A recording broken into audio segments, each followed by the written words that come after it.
chose à l'encontre de la parole. Aujourd'hui, tu ne sauras pas résister contre la tentation, contre les diables, ou se tenir devant les péchés parce que tu n'as pas la connaissance. C'est la connaissance qui rend un chrétien très fort, qui rend un chrétien très solide. Alléluia, ce n'est pas la prière. Je sais que vous aimez beaucoup prier, même ici, vous allez demander la prière, mais vous devez comprendre qu'un vrai chrétien, c'est celui qui est assidu vraiment dans la parole du Seigneur. Est-ce qu'on peut acclamer pour la parole du Seigneur? Alors le diable, lorsqu'il vient, lorsqu'il met son esprit, alléluia, amen, il met la désobéissance à la parole de Dieu. Si vous allez dans le livre de Jean chapitre 8, que dit le Seigneur Jésus-Christ? Il dit ceci, alléluia, amen. Je vais vous lire cela. Écoutez ce que dit la parole du Seigneur.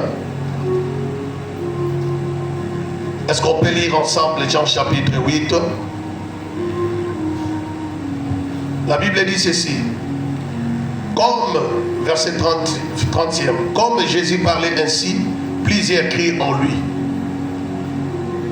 Et il dit aux Juifs qui avaient crié en lui, si vous demeurez dans ma parole, vous êtes vraiment mes vrais disciples.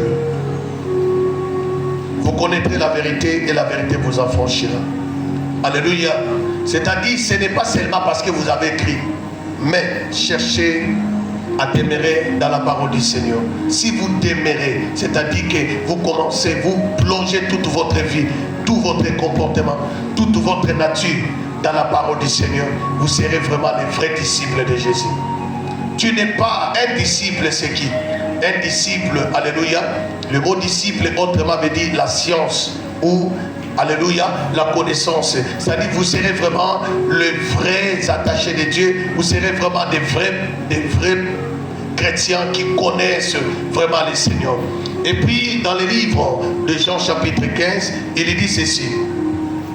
Moi, je suis le sceptre, vous êtes les serments. Alléluia. Si vous demeurez en moi et que mes paroles demeurent en vous, alors demandez ce que vous voudrez. Alléluia. C'est-à-dire qu'il y a des chrétiens qui demandent sans pour autant demander selon la parole. Si tu veux bien demander à Dieu, demande-lui selon sa parole. Là, vous verrez la bonne réaction et les résultats de la parole de Dieu. Alléluia. Ne néglige pas. Le diable ne te laissera pas obéir à la parole de Dieu. Le diable ne te laissera pas agir selon la parole.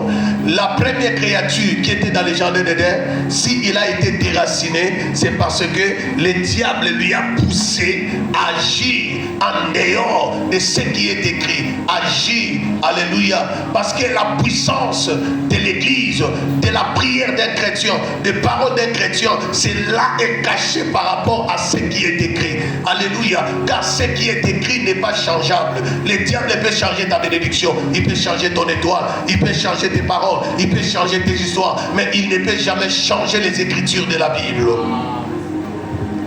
Alléluia. Soyez un chrétien possédé de toute connaissance. Que le Seigneur vous bénisse ce soir.